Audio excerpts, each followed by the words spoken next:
Hello, आप सभी का स्वागत है हमारे YouTube चैनल जीवनदीप क्लासेज में। आज हम आप लोगों को पढ़ाएंगे क्लास 10th का संस्कृत चैप्टर नंबर 1 संस्कृत पढ़ाएंगे, जो ऑब्जेक्टिव पढ़ाएंगे। और इसमें टाइम मिलेगा तो इसी वीडियो में सब्जेक्टिव भी पढ़ा देंगे। यदि टाइम नहीं मिलेगा, ज़्यादा होगा, वीडियो लंबा होगा, तो एक और वीडियो आप लोगों को क्लास 1 का सब्जेक्टिव का मिलेगा। तो चलिए हम लोग समय न गवाते हुए शुरू करते हैं, क्योंकि एग्ज़ाम का टाइम नहीं है।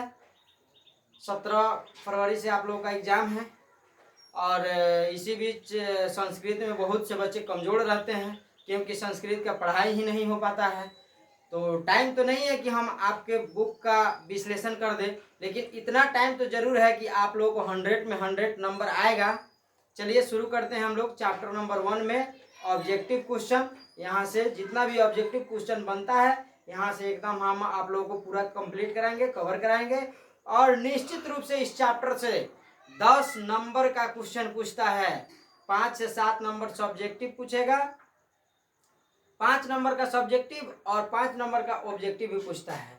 कभी कभी 7 नंबर सब्जेक्टिव करता है और 3-4 नंबर ऑब्जेक्टिव भी पूछ लेता है। तो यहाँ से मैंने मैक्सिमम 10 नंबर और मिनिमम 8 से 9 नंबर जरूर इस चैप्टर से पूछता है। तो मेरे प्यारे स्टूडेंट, आप लोग इस टॉपिक को एकदम गौर से देखिएगा और इसी वीडियो में ही आपको याद हो जाएगा।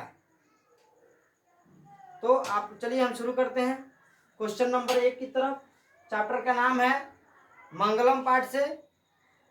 इसमें सत्य और परमात्मा और आत्मा के बारे में विश्लेषण है इसमें। तो आप लोगों को पहले ही बता दिए हैं कि इसमें टाइम बहुत कम है और चूंकि एग्जाम आ चुका है, तो चलिए हम लोग सीधे क्वेश्चन की तरफ चलते हैं। मंगलम पाठ कहाँ से संकलित है, यानी मंगलम पाठ कहाँ से लिया गया है? तो उपनिषद से लिया गया है। मंगलम पाठ में कितने मंत्र हैं? मंगलम पाठ में कितने मंत्र हैं? 5 मंत्र हैं। निम्नलिखित में से किसकी जीत नहीं होती है? सत्य और असत्य के बारे में हम आपको पढ़ाए हैं। तो यहाँ ऑप्शन दिया रहेगा, सत्य असत, धर्म अधर्म दिया रहेगा। तो आप लोगों को लगाना है असत्य। ठीक, जो भी होगा 4 आपको विकल्प देगा।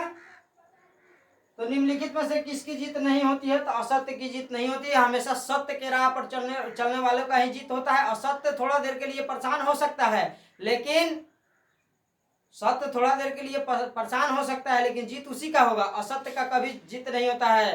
तो मेरे प्यारे स्टूडेंट, आप लोग कभी भी सत्य के रास्ते पर ही चलिएगा।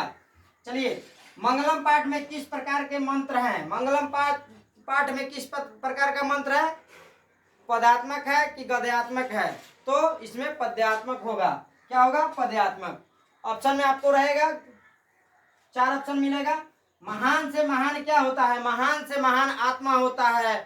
बड़ा से बड़ा क्या होता है? आत्मा होता है। छोटा से छोटा क्या होता है? आत्मा होता है। आत्मा कहाँ रहता है? मनुष्य के शरीर में, मनुष्य के शरीर के हृदय रूपी गुफा में रहता है, हृदय में रहता है आत्मा। तो चलिए, महान से महान क्या होता है? आत्मा। याद रखेंगे। संसार में किससे बस में नहीं किया जा सकता है? संसार में कौन सा चीज है जिसको बस में नहीं किया जा सकता है? तो आत्मा है, जिससे बस में नहीं किया जा सकता है। किसकी जय होती है? विजय, यानी किसकी जय होती है? जय जयकार किसकी होती है? जो सत्य के रास्ते पर चलता है उसका क्या होता है? विजय होता है।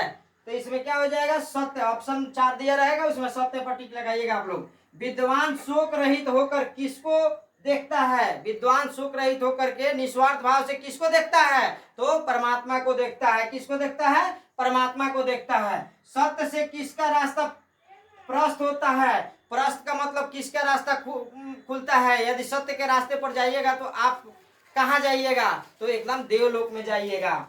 यह संपूर्ण संसार किसके द्वारा अनुशासित है? यह पूरा जो संसार चल रही है वह कौन चला रहा है? तो परमात्मा चला रहे हैं, ईश्वर चला रहे हैं, भगवान चला रहे हैं। तो इसमें ऑप्शन में दिया रहेगा परमात्मा। परमात्मा पर आप लोग टिक लगाइएगा। मंगलम पाठ में किसकी महिमा का गायन हुआ है? किसकी महिमा का बखान हुआ है? तो परमात्मा के। चलिए अब चलते हैं हम लोग 12 नंबर क्वेश्चन। इसमें 11 नंबर क्वेश्चन देखे, 12 नंबर क्वेश्चन की ओर हम लोग चलते हैं।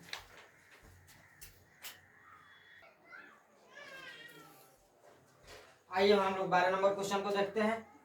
देखिए, छात्रों, ये नहीं कहिए कि संस्कृत क्या है तो हिंदी में पढ़ा रहे हैं। आपको जो संस्कृत का चैप्टर दिया गया है वो संस्कृत में दिया गया है, उसका विश्लेषण करते, उसको पढ़ाते, संस्कृत को हिंदी करके पढ़ाते तो आपको समझ में आता वहाँ भी। लेकिन आपको बोर्ड एग्जाम में हम लोग के समय में संस्कृत में पूछता था, लेकिन अभी फिलहाल 2017 से क्या कर दिया है कि हिंदी में ही इसको पूछता है। और कुछ ऐसा इसमें शब्द है जो संस्कृत में रहता है तो इसको देखेंगे साथ साथ, और जो भी उसका अनुवाद होता है वह संस्कृत में ही अनुवाद करना पड़ता है। तो अनुवाद का भी हम 2 वीडियो ऐसा बनाएंगे कि आपका एक भी अनुवाद नहीं छूटेगा संस्कृत में। तो आइए हम लोग शुरू करते हैं, पढ़ाते हैं इसको। सत्य मार्ग से विद्वान कहाँ जाते हैं? सत्य मार्ग से जो विद्वान होता है या साधक होता है वह कहाँ जाता है? साधक को ही विद्वान कहते हैं। तो सत्य मार्ग से विद्वान कहाँ जाते हैं? देवलोक को जाते हैं। कहाँ जाते हैं? देवलोक में जाते हैं। कौन अपना नाम और रूप छोड़कर समुद्र में मिल जाता है? कौन अपना नाम और रूप और रंग सब छोड़ करके समुद्र में मिल जाता है? तो वह क्या होता है? नदी होता है। नदी जो अपना नाम को और रूप को छोड़ करके क्या होता है? समुद्र में मिल जाता है। उसी को संगम कहा जाता है। कहीं कहीं आप लोग सुने होंगे संगम घाट, तो वहाँ कई नदियों का मिलन होता है तो वहाँ जाकर के संगम बनता है। तो समुद्र में ही जाकर के सब नदियाँ मिल जाती है। साधक यानी विद्वान किसको पार करते हैं? जो साधना करते हैं, जो भजन करते हैं, साधना करते हैं, तपस्या करते हैं, वह किसको पार कर जाते हैं? तो मृत्यु को पार कर जाता है लोग। सत्य का मुख किस पात्र से ढका हुआ है? सत्य का जो पात्र है वो सत्य का जो पात्र है किससे ढका हुआ है? तो हिरमन्य पात्र से ढका हुआ है, यानी सोना से ढका हुआ है। हिरमन्य पात्र का मतलब क्या होता है? सोना होता है।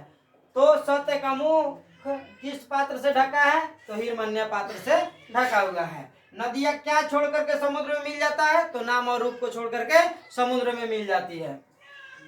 17 नंबर देखेंगे, प्राणियों के हृदय रूपी गुफा में कौन बंद है? प्राणी के हृदय रूपी गुफा के अंदर कौन बंद है? तो आत्मा। हृदय के अंदर कौन आता है गुफा में? तो आत्मा। नदियां कहाँ जाकर के मिलती है? नदियां समुद्र में जाकर के मिलती है। विद्वान यानी साधक अपना नाम छोड़कर किससे मिल जाता है? जो विद्वान होता है, साधक होता है, वो अपने नाम को, रूप को, रंग को छोड़ करके किससे मिल जाता है? परमात्मा के भक्ति में लीन हो जाता है। परमात्मा से वह क्या होता है? मिल जाता है।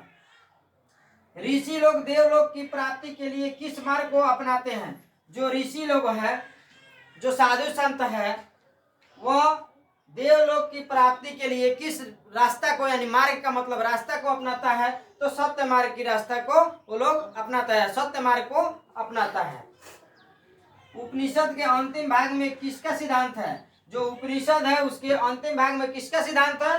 तो दर्शन शास्त्र का सिद्धांत है। अणु से छोटा कौन होता है? अणु से छोटा, सूक्ष्म से सूक्ष्म कौन होता है? तो वह आत्मा होता है। छोटा से भी छोटा और बड़ा से भी बड़ा क्या होता है? छोटा से भी छोटा और बड़ा से भी बड़ा क्या होता है? आत्मा ही होती है। मृत्यु को वश में कौन कर लेता है? मृत्यु को वश में कौन कर लेता है? साधक लोग कर लेते हैं। मृत्यु को वश में साधक लोग करता है। जब तक उन लोगों का मन करता है इस पृथ्वी पर साधना करते हैं, और जब उन लोगों को होता है कि हम लोगों को पृथ्वी अब छोड़ देना चाहिए तो उन लोगों ने पृथ्वी छोड़ करके चले जाते हैं। चलिए हम लोग चलते हैं अगले क्वेश्चन, 25 नंबर क्वेश्चन को हम लोग देखते हैं।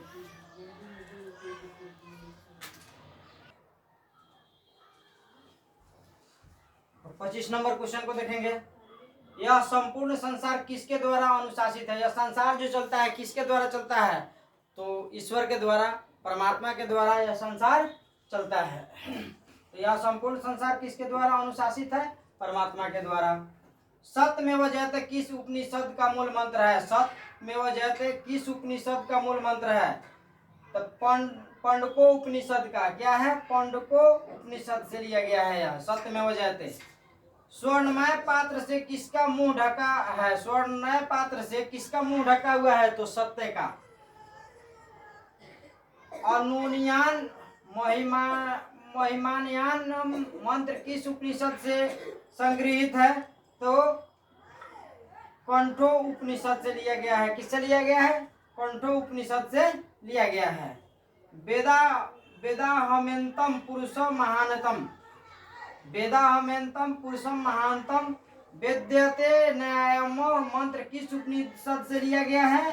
तो श्वेतो उपनिषद से लिया गया है। किससे लिया गया है? वेदा हमेंतम पुरुषम महातम विद्यते यानम मंत्र किस उपनिषद से लिया गया है? तो श्वेतरो उपनिषद से लिया गया है। हिरण्य पात्रेन हस्तियेन मंत्र किस उपनिषद से लिया गया है? तो ईशावास्यो उपनिषद से लिया गया है। हिरण्य पात्रेन हस्तिय मंत्र किस उपनिषद से लिया गया है? तो ईशावास्यो उपनिषद से लिया गया है। अपवृणु पद का क्या अर्थ है? अपवृणु पद का क्या अर्थ है? इसका मतलब हुआ ढाका हुआ। अपवृणु का मतलब ढाका हुआ। तो इससे बाहर आपका कोई भी एक नंबरिया सवाल इस चैप्टर से नहीं आएगा। इससे बाहर या संपूर्ण आपको पार्ट 1 का ऑब्जेक्टिव हमने यहाँ से पढ़ा दिया और आप लोग इस वीडियो को 2-3 बार देख करके इसको पूरा कंप्लीट कर लीजिए। क्योंकि यह वीडियो 14-15 मिनट का वीडियो है। इसमें आपका सारा ऑब्जेक्टिव कवर हो जाएगा। प्रत्येक दिन आपको हम प्रत्येक चैप्टर का ऑब्जेक्टिव और सब्जेक्टिव देंगे। एक और वीडियो इसका सब्जेक्टिव भी आप लोगों को मिलेगा। चलिए तब तक के लिए जय हिंद।